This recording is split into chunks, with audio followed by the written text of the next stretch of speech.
አያቴ የተረከችልኝን ትረካ እነሆ በቪዲዮ ላጋራችሁ። ቆይቷል፣ ዘመናትም አልፎታል። አንዲት አሮጊት አለች።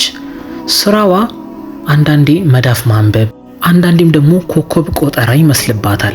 ይህኔ ሰዎች ክፉኛ ይገፏታል። እሷም ያኔ ለንጉሱ አቤቱታ ለማቅረብ ሄዳ ንጉስ ሆይ ሰዎቹ ጠንቋይ ነሽ፣ ገዳይ ነሽ፣ ኧረ ምን እሱ ብቻ በዱላም ይመቱኛል፣ እኔ እድሜ ሄዷል፣ እባክህን አስጠንቅቅልኝ፣ እባክህን ንጉስ ሆይ ድረስልኝ፣ እኔ አልቻልኩም ብላ አቤቱታዋን ታቀርባለች። ይሄኔ ንጉሱ ወታደሩን በማስላክ ከዚህ በኋላ እዚህ አካባቢ እንድች የምትባልን አሮጊት የሚሳደብ በክፉ አይኑ የሚያይ አንገቱን ነው የምቆርጥለት በማለት ለማህበረሰቡ ተናገረ። ደግማ ያቺ አሮጊት ሁለተኛ ቀን ለማመስገን ወደ ቤተ መንግስቱ ትመጣለች። አስገባት። ንጉስ ሆይ በጣም ነው ማመሰግነህ፣ ያው ሽልማት ልሸልምህ ፈልጌ ነው፣ ሰዎች ሰላም ሆነውኛል። ንጉሱ ፈገግ በማለት እንዴት የአንድ ሀገር ንጉስ ካንቺ እንዴት ቅንጣትን ነገር ይፈልጋል? ግድ የለህም፣ እኔ መልህም ብቻ አዳምጥ። የምሰጥህን ስጦታ ንቃት ያት ዓለም ላይ ካሉ ግዙፍና ኃያል ከሆኑ ንጉሳት መሃል አንዱ ያደርግሃል። ምን ሊሆን ይችላል? እስኪ ሊዮ ምንድነው? ይኸውልህ ይህንን አሳ በራስ እጅ ታበስለውና ትመገበዋለህ። በስተመጨረሻ የሚፈጠርልህን ተአምር አታምንም። ራስህ አንድ ሰው እንዳይቀምስብህ፣ ሌላ ሰው ከቀመሰው ያንተን ኃይልና ስልጣን እሱም ከጎን ለጎን ይያዘዋል ወይንም ያገኘዋል አለችው። እሱም እስቲ በማለት እያንገራገረ ተቀበላትና መሄድ ትችያለሽ፣ ምንም ችግር የለውም። ለማንኛውም ለስጦታሽ አመሰግናለሁ። አደራ አንድ ሰው እንዳይጋራ ነግሬሃለሁ፣ አለበለዚያ ትቆጭበታለህ በማለት ካስጠነቀቀችው ወዲህ ንጉሱ እቺ ሴትዮ እውነትም ጠንቋይ ነች እንዴ? ምን አባቷ ፈልጋ ነው? ና እስኪ ምግብ ሰሪ ሼፌ ናና ይህንን አሳ ራስህ አጥበህ ሰርተህ እንድታመጣልኝ ገብቶሃል አይደል? በማለት እንዳይቀምሰው ሳይነግረው ግን ሰርቶ እንዲያመጣለት ብቻ በማዘዝ ወደ ኩሽናው ላከው። ሼፉም ተቀብሎ እንዴት አይነት ምትገርም አሳ ነች፣ እንዲህ አይነት ያለ አሳ ከዚህ ፊት ሰርቼ አላቅም። ንጉሱም ደግሞ ለምንድነው እንዲህ በአበክሮ ያዘዘኝ እያለ መስራት ማጠብ ጀመረ። ሲያጥባት ከሌሎቹ አሶች በተለየ መልኩ ሽታና ጠረን አላት፣ ደስ የሚል ጠረን። ስትታይም ብሉኝ ብሉኝ ትላለች። እኔ ስንት አሳ ሰርቼ አቺ ትለይብኝ? የሚገርም ነገር ነው። እስኪ ትንሽ ከላዩ ላይ ልቅመስላት ብሎ ቀመሰ። ሰከንድ እንኳን አልቆየም። አይምሮ ላይ የተለያዩ ጩኸቶች መሰማት ጀመሩ።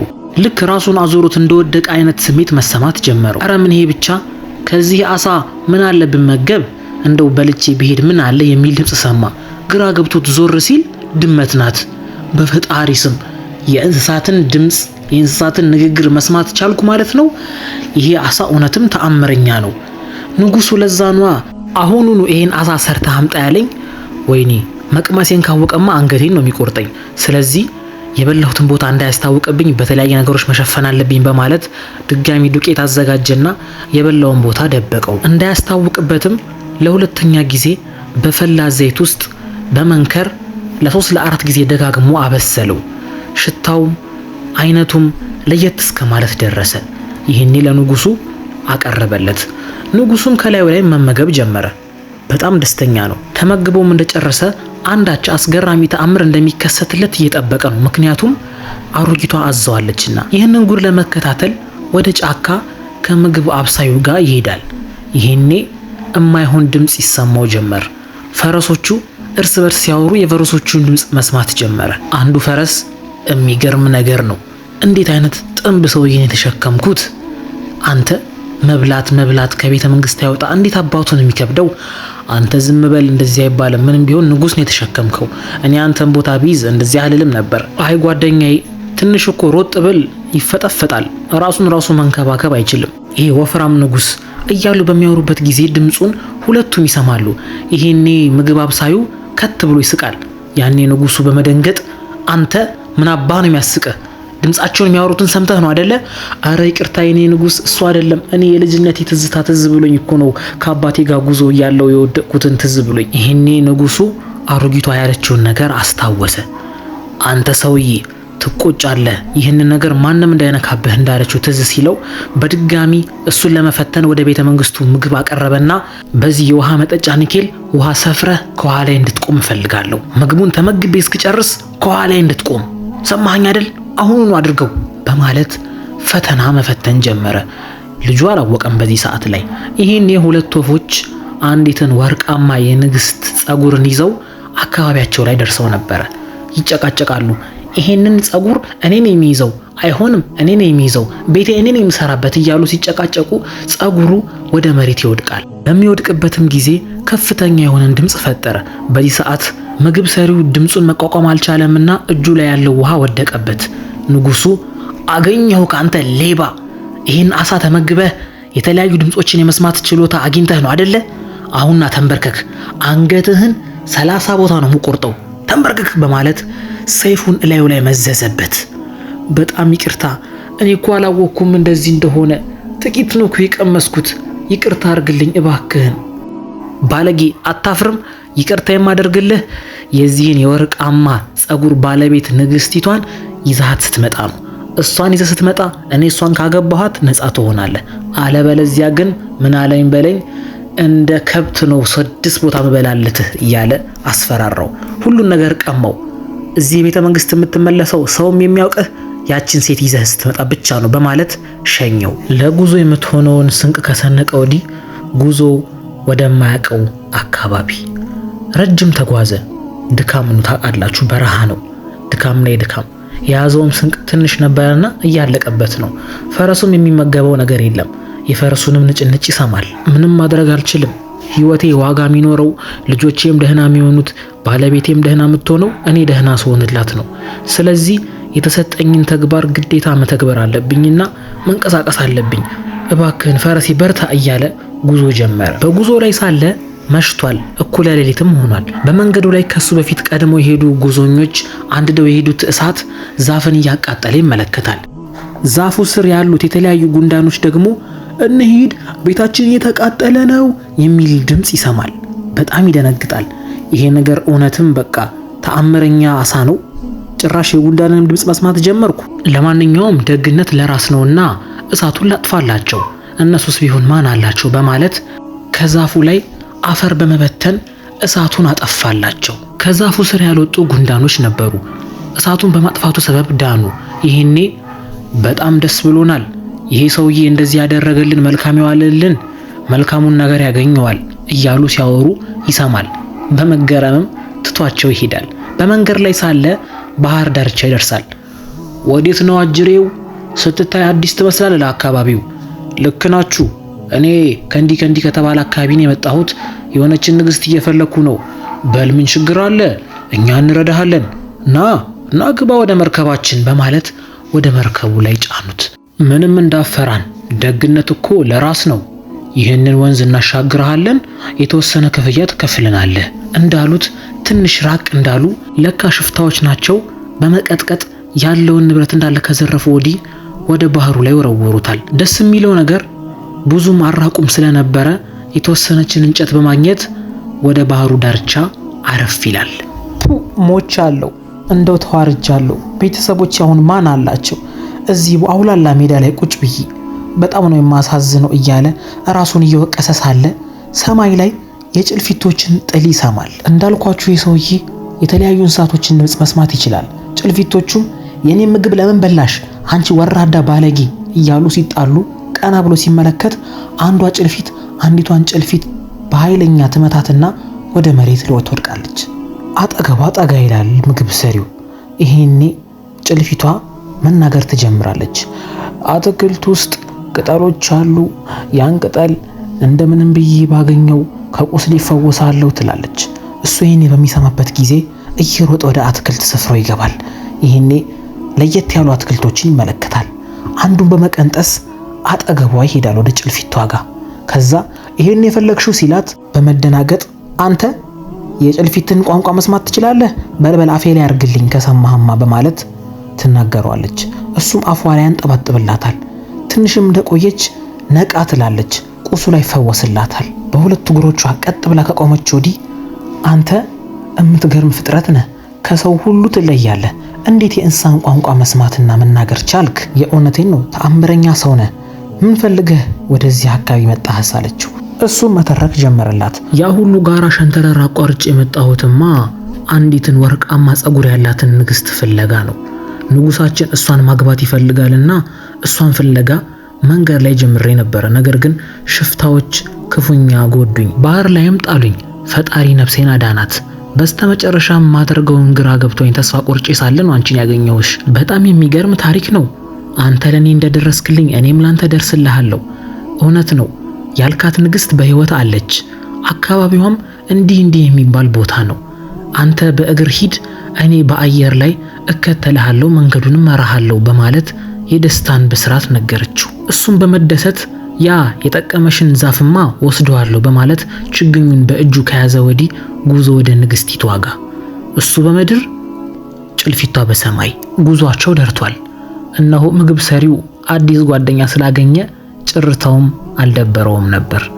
እንደደረሱም አካባቢው ላይ ይኸው ደርሰናል፣ በጣም ነው ማመሰግንሽ፣ ትንሽ ፈቅ እንዳልክ ቤተ መንግስት ታገኛለህ፣ እዛ ውስጥ ትገኛለች ንግስቲቷ፣ ሂድ በላለችው።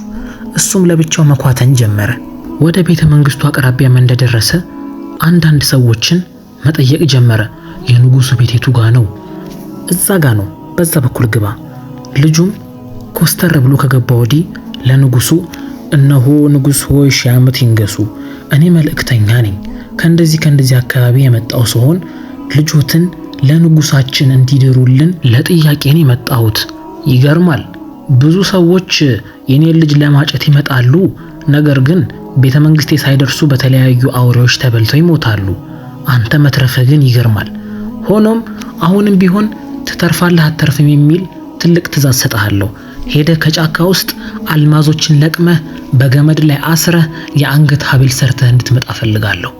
ይህንም ደግሞ ለ3 ቀናት ብቻ፣ 3 ቀናት ብቻ።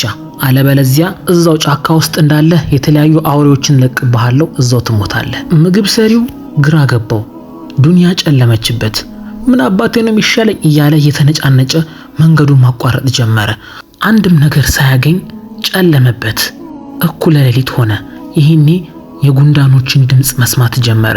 ቤታችንን በእሳት ከመንደድ ያዳነን ሰውዬ መጥቷል፣ ጀግናችን መጥቷል እያሉ እያወደሱት ድምጽ ሰማ።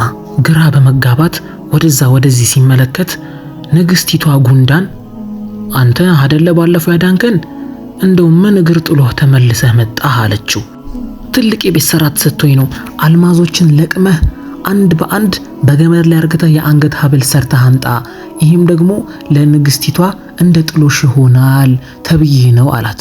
ይህኔ ምንም ሐሳብ አይግባ፣ እኛ ጉንዳኖች ከመሬት ስር እያንዳንዱን አልማዝ ሰርተን የአንገት ሐብል አርግተን እንሰጣለን። አንተ አረፍ በሉ ጓዶች ወደ ስራ በማለት ትዕዛዝ ሰጠች። እሱም አረፍ አለ። ከጥቂት ሰዓታት በኋላ ጉንዳኖቹ በገመድ ላይ አርግተው የሚያምር የአንገት ሐብል አርግተው ሰጡት። እሱም በጣም ደስተኛ በመሆን አመስግኗቸው ወደ ቤተ መንግስቱ ሄደ። ንጉሱም ሲመለከት እንዴ አንተ እንዴት ልታሳካው ቻልክ? እምትገርም ወጣት ነህ። እኔ በአይኔ በብረቱ 40 ንጉሶች ልጄን ለማጨት ብዙ የሰጠዋቸውን ተግባራት ሳይተገብሩ በአውሬዎች ተዘንጥለው ጫካ ውስጥ ሞተዋል። አንተ ግን በ2 ቀን አሳካኸው። እምትገርም ፍጥረት ነህ። እኔ ላንተን ልጅ ምድራት። በሉ እራት ይዘጋጅ፣ የዚህ ልጅ ጀብዱ ለሁሉ ማውራት አለብኝ በማለት ትልቅ የእራት ግብዣ ካዘጋጀ ወዲህ የተለያዩ ባለስልጣናቶችን ከጠራም ወዲህ ልጁን ልጄ ወደኛ እንድትገቢ በአክብሮት አዛለው አላት። የምታምሯ መልአክ የምትመስለውም ሴት ልጁ ወርቃማ ጸጉሯን ወደዚህ ያደረገች ገባች። ከወጣቱም ጎን አስቀመጣት። እሷም ተሽኮርመማ ታያዋለች። እሱ የምታገባ መስሏት ምስኪን ወፍራም ሰውዬ ነው የምታገቢ ባክሽ። ከዛም ንጉሱ ጮክ ባለ ድምጽ እነሆ አንድ ትልቅ እንግዳ አግኝተናል። ይህ ሰውዬ እስከዛሬ ማንም ሊያሳካው ያልቻለውን ትልቅ ተግባር ነው ፈጽሞ ልጄን ሊያገባት የመጣው። በጣም ጀግና ተላላኪ ሰራተኛ ነው፣ ጎበዝ ነው እና አጨብጭቡለታ። ሁሉም አጨበጨበለት። እሱም በጣም ደስተኛ ሆነ። ትሽኮረመምለታለች ጀብዱን ስለሰማችለት። እሷም የመሰላት እሱ ልታገባ ነበር። ለካ በወሬ መሃል ለወፍራም ሽማግሌ ንጉስ ነው። ያው አባቷን እምቢ ማለት አትችል፣ ምን አማራጭ አላት? እሺ አለች። እንደነጋም ግዙፍ ሰራዊቶችን አሸክሞ ወደ ቤተ መንግስት ሽኝት አደረገላት። አባትየው ማለት ነው። መንገዱ ረዥም ነው። በዛ መሃል ሁለቱ የጦፈ ወሬ ጀመሩ። እኔ እንደምታቂኝ የንጉሱ ሰራተኛ ነኝ፣ ግን ጎበዝ ምግብ አብሳይ ነኝ ብታይ። እና ምን ተከሰተ መሰለሽ? አንድ ቀን ተአምረኛ ነገሮችን ተመገብኩ። ያ የተመገብኩት ነገር የተለያዩ የእንስሳቶችን ድምጽ የመስማት ችሎታን እንዳገኝ ነው የረዳኝ። ስለዚህ አንቺን ፍለጋ ወደዚህ አካባቢ መጣሁ። በመንገዴ ላይ የሚጠቅመኝን ነገር ይዣለሁ።